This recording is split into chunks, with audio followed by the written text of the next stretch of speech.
Hi, this is Eric Martin with BoardGameGeek. I am here with designer Martin Wallace, who is joining us from the future because he's in New Zealand. It's Friday for him, Thursday for me. Yeah, this is a very interesting time warp here we have here. But Martin is joining us to get a look at Anno 1800, freshly released in Germany by Cosmos, due out in North America, I believe, summer 2021. That was the latest word I heard from the US branch of Cosmos.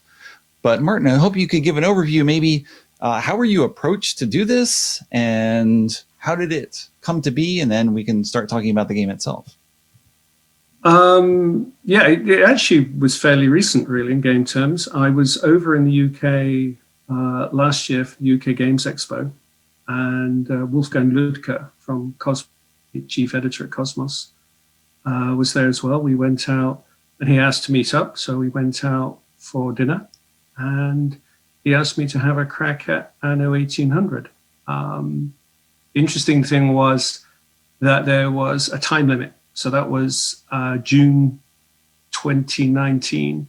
And the game had to be ready for release October 2020, which is a really tight schedule for designing a game from scratch and developing it and having it ready to publish. But fortunately, we got there. It wasn't helped by the fact that I don't play computer games. So at all, apart from solitaire. So when I got back to Australia, I found a friend of mine who also, part of my board games group, and I actually paid him money to play Anno 1800 so that he could tell me all about it. That's good. I was going to ask if you easiest money ever made. Yeah, games, but yeah. That's good. So he gave you a breakdown. I assume there were certain guidelines for Cosmos in terms of what they wanted, and then you have this design. I don't remember being given any strict guidelines. It's a case of here's a computer game, turn it into a board game, and it's like dealing with any IP, whether it be a book or a film or whatever. It's like the key thing is you're trying to grab the essence of it. So from the work that Stephen Hearn, who I paid to play the game, looking at online and stuff like that, I kind of quickly grasped that the game is all about supply chains. That you have these different industries that make stuff, and that those things either needed to keep the population happy or other industries need them. So it's just kind of a supply chain game. And I kind of figured, I know when Wolfgang first asked me to do it, I figure it's 19th century economic game. I've already got a reputation for doing that kind of stuff. I figured, how hard can it be? And was it indeed hard or no? Is it right in your wheelhouse for what you're doing?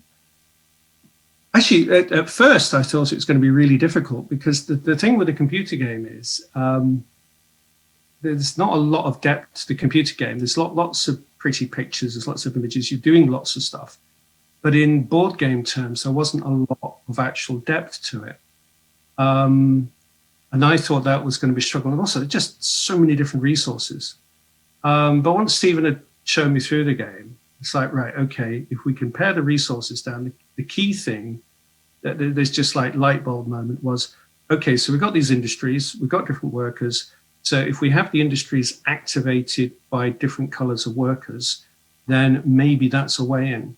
So once I came up with that idea, everything else fell into place. And in fact, the very first time we play tested it, we actually played all of the way through, which is very unusual for a playtest. That just never happens. Well, it just normally a game will break down in the first 10 minutes. It's like, yeah, that's not going to work. But we actually got all the way through the game, and it was about 80% done.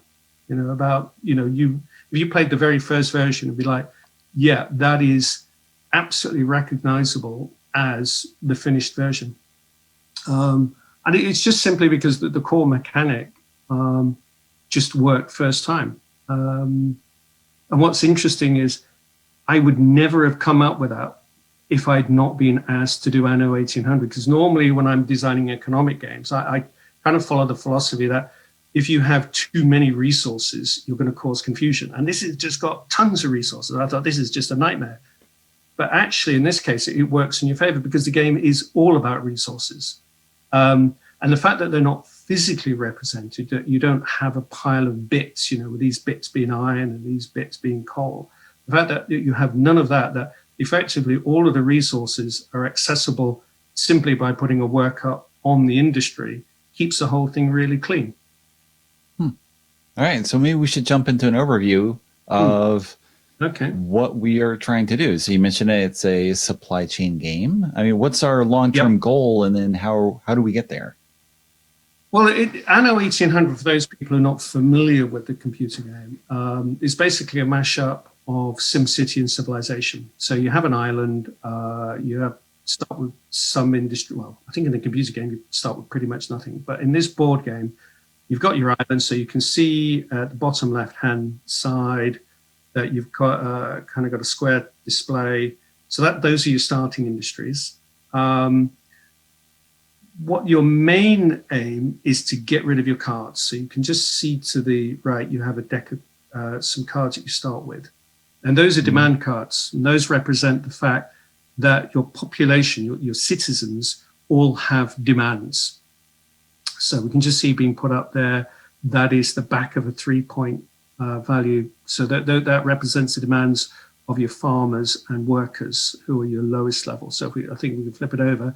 So this gentleman here, obviously a coal miner, and he demands soap and beer. The lady at the bottom, she wants sausage and goods. Now, goods are actually something I added because there were so many different resources in the game, and some things only required something once, like beer requires hops, but there's no other use for hops. So resources kind of represents ingredient X. So you won't find that in the original game. That was something to add smooth things out. But effectively, to be able to play a card, you just need to be able to get those resources. And there's two ways of getting them. So if we think about the earlier one, if we go back to the one at the guy who needed the beer and the soap, if you want to get those directly, you'd have to build a soap factory. And I think soap requires, it requires pigs and coal. If you wanted to do that, you would basically, on your display, you already have pigs and coal. Pigs requires a worker, a green worker. So you put a green worker on that slot, and then you've got a coal mine already on the slot. So you put a red worker on the coal slot. Then you would pick up the soap factory from the main display in the center, and then you would stick that on one of your empty slots. Okay. That constitutes an action. Okay. So then, and you get one action per turn. So let's say next round, then you need beer. So beer needs coal, and it also needs wheat. So you stick a green worker on your wheat, and you stick another red worker on your coal, and then you can pick up the beer. Okay, so you take the beer counter, which again is on the main display. You flip it face over. So when you place them on your display, you flip them the other way around, because then that shows you, because each industry has 2 slots, so it can have up to 2 cubes on it. So you flip it over. So then when it comes around to your turn again, to activate those 2, you'd place a blue worker on your soap, and then you place a blue worker on the beer, and then the miner card, then you can place that down face up in front of you. Okay. Now, all of the cards have a bonus action on them. So I think if we can zoom on that one, I think that gives you gold. So you would use that immediately. So basically you say, yeah, I'm going to take my gold pieces, and then you just flip that and add it to your VP pile. Most cards use the action immediately. Some of them you might save to a later point. So that is 90% of the game. That's basically it. When you need a resource, you place a cube of the right color on the industry to get that resource. And you're either using resources to gain other industries, or you're using to play cards down. And generally, when it's your turn, you will do one of those 2 actions. So if you get that, you've got the game. Okay. Okay. Now, where the wrinkles come in is sometimes, if you look at the bottom of the display, you've got two types of ships, because the whole Anno 1800 world is based around islands. Okay. So at the bottom of your display, you've also got two types of ships. So you've got merchant ships, and they have these little counters on them. If you just move the counters to the left, you can see why they have that number. So you can see that each of those is kind of a level 1. So you've got, so that's what you start with. Now, it might be that you want soap, but you don't have soap. And maybe you don't want to build soap because you've only got one card that needs soap. And maybe somebody else has already built soap. So if somebody else has already got an industry, you can expend your merchant counters to gain their resource. Now, the number of counters depends on the level of the resource you're trying to get. So if it's a green or a blue level resource, i.e. the kind of citizen required to activate it, then you have to expend one trade marker. If it's a red level, you have to expend 2, and if it's a purple level, you have to expend 3. Basically, you just move the trade counter to your used area, and then you gain that resource. The player that you gained it from, they don't have any choice about the trade. They have to do the trade. They take 1 gold from the stock. Okay, that's their reward for doing the trade. Okay. So there's 2 ways of getting things then. You either build the industry yourself or you trade for it. Okay, and that's where the interaction from the game comes, because trading for stuff works in your favor because it means you've not had to go through the effort of building that industry. The problem you may have is if you don't, that your trade is limited by the number of counters you have. Now, you can increase that number by building ships, okay, which is done in a similar manner to building industries, but you do it through shipyards. So if you decide to build ships, you can build 1 ship in every shipyard you have. And the ships come in 3 levels. So there's 3 levels of the merchant ships, and there's 3 levels of the warships. Okay? Okay. And they take the place of what's already there. They take the place of what's already there? You're essentially upgrading or replacing? No, you can, when you build a shipyard, the only limit on building a shipyard is it has to be by the sea, obviously. Okay. And if you build more ships, you can either overbuild ships that are already there, or you can place them in empty spaces. Now, again, if you look at your board, at the moment, you've only got 4 empty slots on land, and you've got 2 empty sea spaces. So you're quite limited. Now, yes. But you can get additional what are called old world islands, which are the larger tile to the right of the display. Okay, so the first one of those you take requires you to expend 1 military ship. So you've already got one. So I kind of recommend as your first action that you expend your military ship and get an old world tile. So now you've got an extra 4 slots for land, and you've got an extra 2 slots for sea. Also, every old world island gives you a bonus of some kind. I kind of missed it on this. I can't really see it. Can we just bring it to the foreground again? Right. So in this case here, as soon as you grab that, you've got to grab a red worker, a red citizen. So, okay, and that goes your box. Now, the one rule I not mentioned, because I obviously not mentioned the rule, whenever you gain citizens, you also have to take a matching card. So if you did gain a red citizen, you have to take one of the 8 VP cards, and that represents the demands of that citizen. So whenever you gain citizen cubes, you gain cards of the corresponding color. Okay. So you can expand the spaces that you move into. As you only start with so many citizens, you can gain more. So you can get more citizens, and their costs are shown on your display. So a new farmer requires 1 wood. Effectively, what you're doing is you're building houses for them. So you build a house for them, they'll come and live. They'll come and live in that house. So 1 wood will get you a farmer, a wood, and I think it's a brick. I remember. Yeah, a wood and a brick will get you a blue worker. A brick, a coal, and goods will get you a red worker. Engineers, which are purple, are goods, coal, steel, and windows.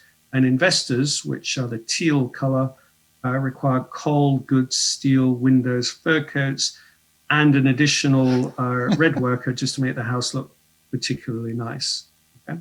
So whenever you gain workers, you also gain cards, okay, representing those demands. So it's kind of, it's good to have extra workers. It's good to have extra citizens because it allows you to do more, but it also means you have more cards that you need to play down.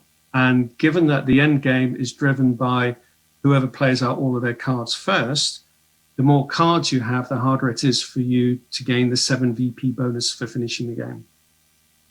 Okay. So, well, how do you cycle through? How do you get your people back from different businesses? Is it just right?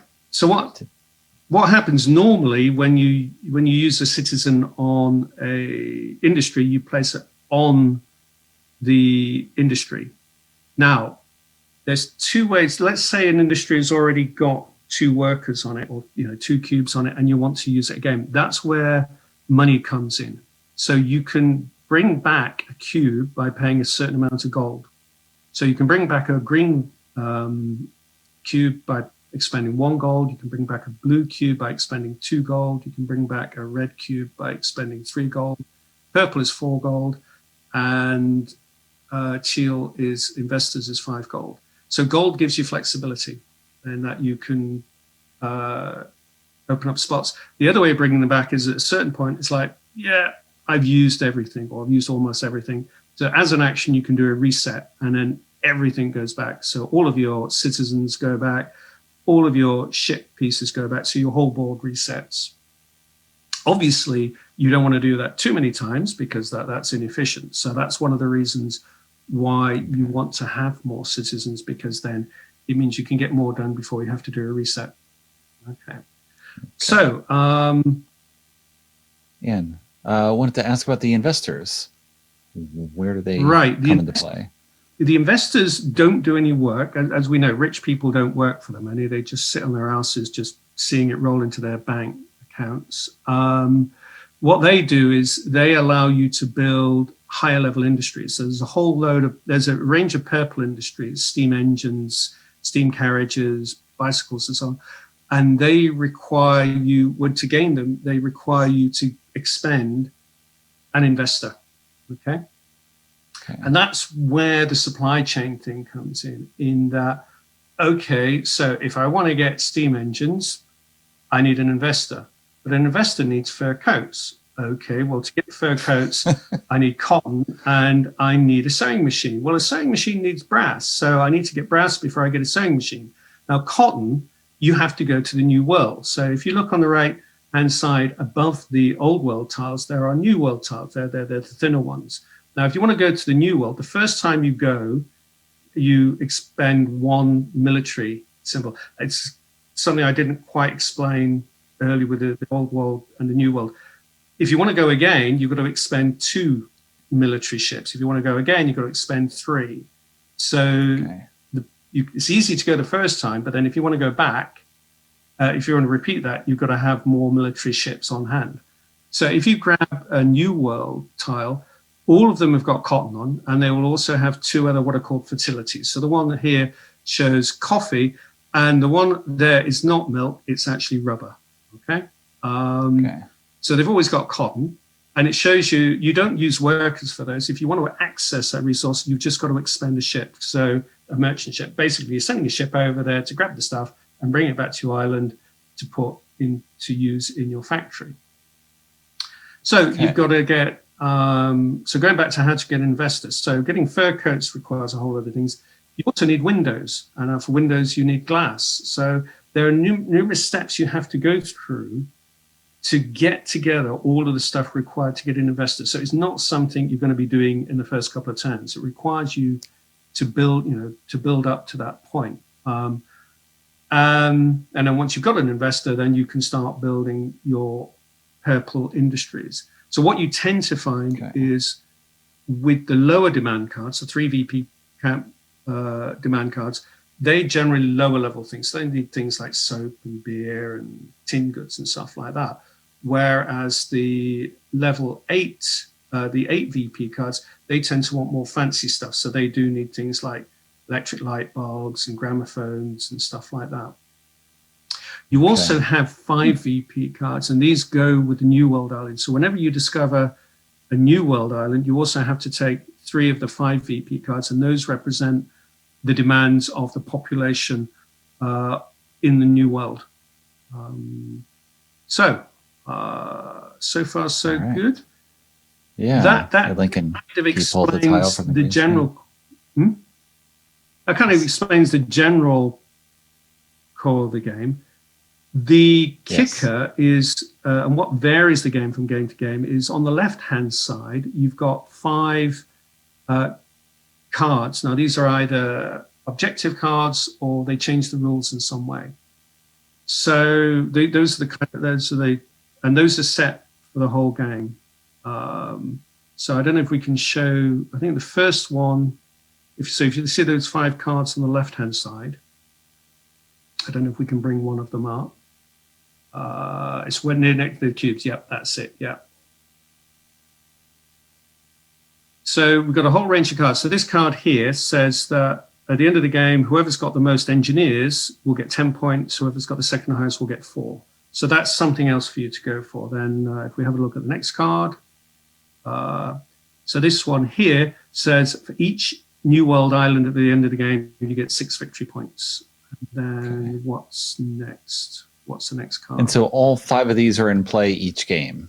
So they give you also goals? No, they're random. They're random. You've got a deck. I think you've got a deck of 24 cards or something like that. Okay. And you randomly select 5 from that larger deck. So this one gives +1 for zoos. Now, I've not explained zoos at the moment, but there are exploration cards, which that card is blocking at the moment, which you gain. And these are kind of end game points. So if you look at the right hand of the main display, there's the card with the brown back and the so I don't know if we can call one of those up. Yeah, it's one of those. So these are cards that you can gain during the game. Either they're a bonus from a demand card, or you can get them directly by expending warship points. And at the end of the game, these give you bonus points if you can put citizen cubes of the right color on. So if you can put a teal citizen on the 3 VP slot and a purple engineer on the 2 VP spot, then you will score those points. So going back to the zoo thing, that's telling you, right, well, all of the, you now adjust those points, all of the zoo points you adjust by +1. Okay. So a couple more of those cards. So this guy here, he says that for each of those industries that you have at the end of the game, you score 6 points. So if you had all 3 of them, you'd get 18 points. Now, you can't have a particular industry, you can't have repeat industries, so you couldn't have 2 of those counters. And then we got the final guy. So this guy here changes the rules in that what he does is during your once per turn, you can expend 3 military points and 3 gold and have another action. Okay? So he kind of speeds the game up a bit if you've got your economy running well. So again, those change the game. So there's another card in the deck that gives you negative points for cards left in hand. There are cards that allow you to cash in investors for golds and so on. So it changes the weather of the game. So looking, it's like the guy who gives six VPs for certain industries. Now there's an added incentive for getting those industries yourself. It might be if that guy wasn't in the game, you might think, well, I'm not going to go for those. I'll wait till somebody else goes for them, and then I'll trade for them. And now it's like, no, I really want to go for those because as well as having that, I'll get a bonus for having it. Okay. And everyone starts with random demand cards, and they're all different. Yes. Whatever is. They're not all different. No, but like 2 or 3 of each or something like that.